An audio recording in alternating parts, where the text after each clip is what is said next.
we are going to do, I don't know whether you want to ask questions first or we can go to the next small discussion, is facility-based surveillance. And so we are seeing here, especially for government facilities and PNFPs, the non-profit making facilities, private ones, there is an ongoing systemic collection, analysis, and interpretation of health-related data to actually guide public health response. For example, malaria is reported every week. You find diarrheal disease is reported every week. Acute flaccid paralysis reported. So there is an ongoing collection and reporting and analysis of this. So this is a very good public health value. For example, if from the report that we do for malaria, at the higher level, we are seeing that malaria in the last 3 years in a certain district has been around this level. Now it has increased 5 times during the same time frame. So we'll say that really the prevalence has gone so above the normal one, and that's what they are calling an outbreak of malaria. So even malaria has an outbreak, and we can only recognize that outbreak if we carry out systemic documentation and analysis and use of that data at all levels. So even for you, this is I don't know whether it is done at a smaller private facilities and all that, but it is very important that you appreciate that. Okay, decision makers want to know what happens to in your facility, because that decision carries a great public health value. So this is then surveillance. Therefore, will be, as in the next slide, be divided into 2, as we will see. But why do we conduct it? We are saying it protects the healthcare workers and maintain the health integrity of the healthcare system, because you want to pick up anything that comes up and make appropriate decisions. So it is through the data that you generate that we can make decisions. And it protects the patients attending the facility from becoming part of the chain. So people who are coming to your facility should not come and pick up the disease and be part of the transmission chain.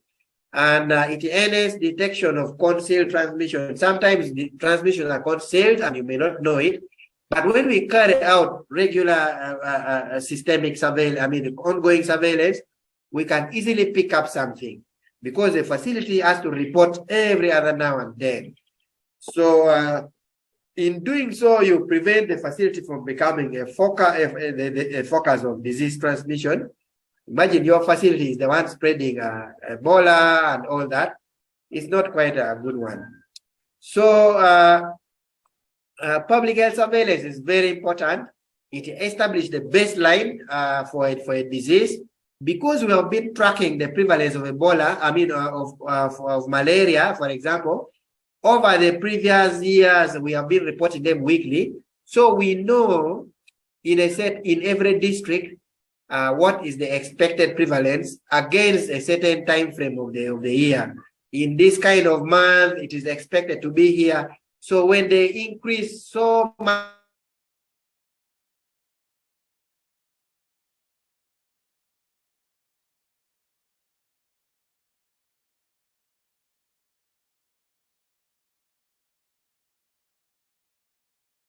and therefore the interventions are like we have seen on TV is let's go and make sure indoor spraying is done in this district.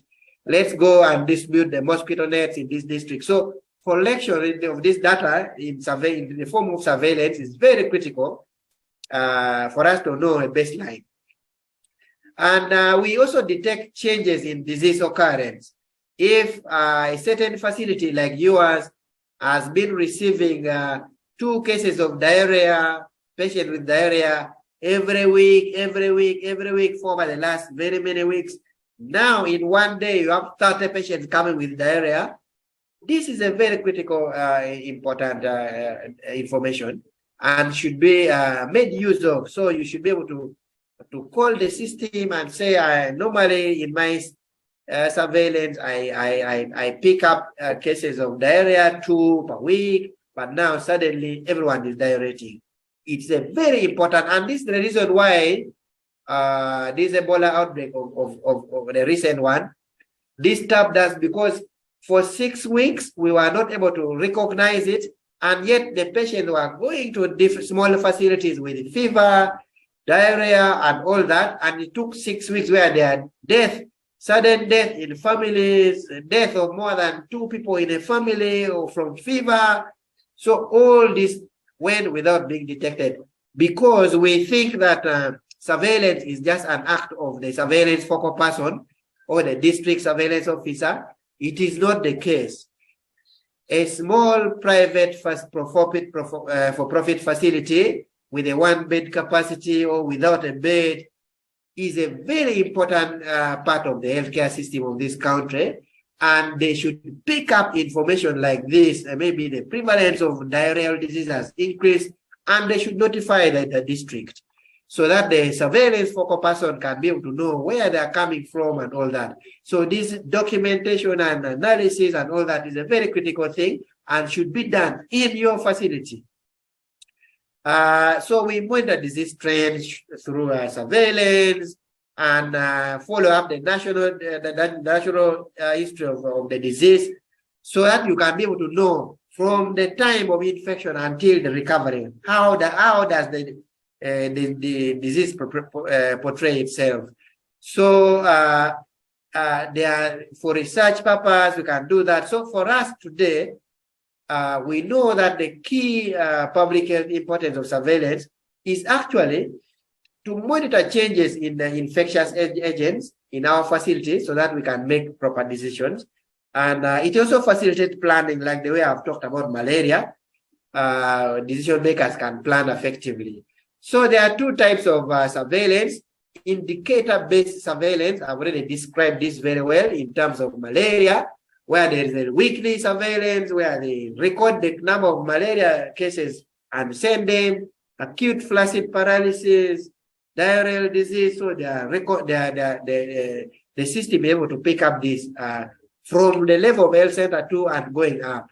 So this is well recorded.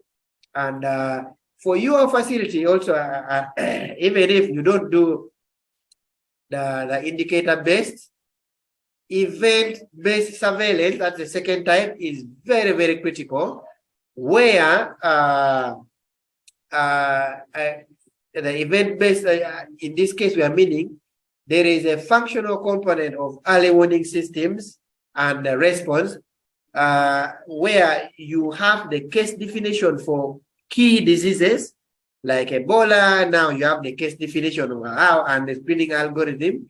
So should there be any events that suggest a case of Ebola, you can quickly signal the KCCA, and the surveillance focal person will be availed to your facility to actually review what you are calling them for. So this is what is intended to be done, not that the district focal person should come everywhere every day into different facilities to know what is there. It is your duty as a professional person to be on the look, and when you see an event of public health value, you have to call the SL system. And these events of public health value are wide. It could be sudden deaths among family members. 2 members of a family have died from febrile illness, and you would want to let the surveillance person know. Let them know, let them follow it up. That is their duty. So it is only when you have done that, that's when it becomes, we can actually identify diseases like outbreaks like Ebola early, and then we don't take 6 weeks. So event-based surveillance is an organized collection, monitoring, assessment, interpretation of mainly unstructured, informal information. So rumors are very important. Meetings that have not been documented, those ad hoc meetings, all those information that is there from such things is not something that you should throw away. For example, if a patient comes to you with diarrhea and then tells you, do you know that in my village, everyone has diarrhea? that is a very important information for you to actually call the system and tell the system that this is what is happening in this village, so that you help the surveillance focal person to actually put an eye on it. Otherwise, you may be dealing with a cholera, and then you ignore the information from this person who says that, I've come, you manage my diarrhea, and you think you have one case of diarrhea, but he also told you everyone in the village has diarrhea. So prevalence, a shot in the search in the prevalence of such a disease, you should know and always prioritize calling the health system. Why we have suffered is that the lower level facilities feel like they are very small, they really can't do much, and they cannot call KCCA, they cannot call the system to tell them about something. And this is where the problem is, and we are in the recovery phase, and that's why we are discussing this, to let you know that the health system of Uganda as the government structures, the profit, the PNFPs, and then the private for-profit facilities, all with all these other partners. So we are all part of the system, and any information from a lower level facility can impact a lot on everywhere. So you should be able to pick up any information and send it up to the system. So, and that's why we're discussing that. So I wouldn't again add more on this. Even this we have talked about already, signals that you have seen from your facility, and then you can be able to call the KCCA. There are different sources of signal. A patient comes to your pharmacy with a certain illness, or in the OPD, or in a small facility. All those, any information that comes up from there is very important, and the system wants to receive it. KCCA want to receive any information from you, so that the persons, like the surveillance persons, can be able to take interest in it and follow it up. So I wouldn't want to go into this, having described them earlier already. Detection through screening and all that, and then calling up the system so that they can effectively follow up these patients. So this is a repetition, and we don't want to go through that. But when you call the system, they are the one who will filter the information. Don't filter information from a lower level facility to say that, okay, let me look if there meets so much of a case definition, and you want to be so strict.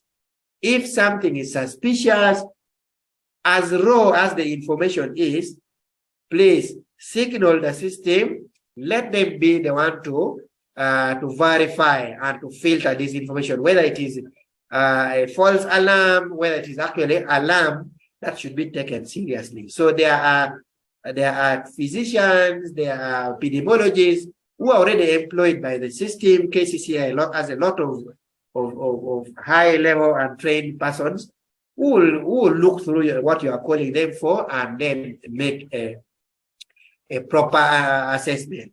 So early warning, that becomes therefore part of the early warning system. So you have seen something, an event which is of a public health value, and you have called the system, and the alert management system has already been designed to filter this information, review it, and make use of it for the safety of your facility staff, for the safety of the community, and the entire nation at large.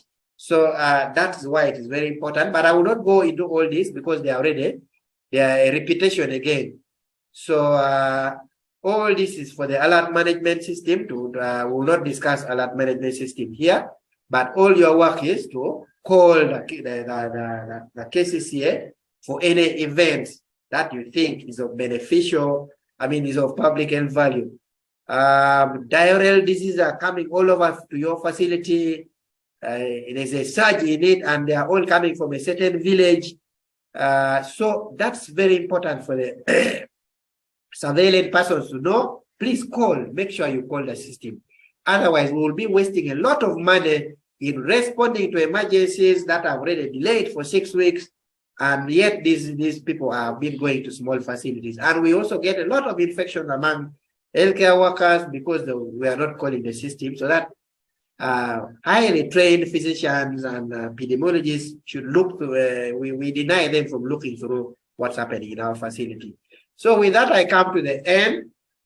There's a lot to discuss. I can't really go through all these slides. It's a training slide for almost a week. But with that, let me close it to come to an end. And I welcome questions so that we can be able to answer them. So thank you so much. I have flu, which has disturbed me a lot. Today I'm in Arua Referral Hospital, and the network in Arua is also not friendly. I apologize for all the inconveniences. Thank you. Over to the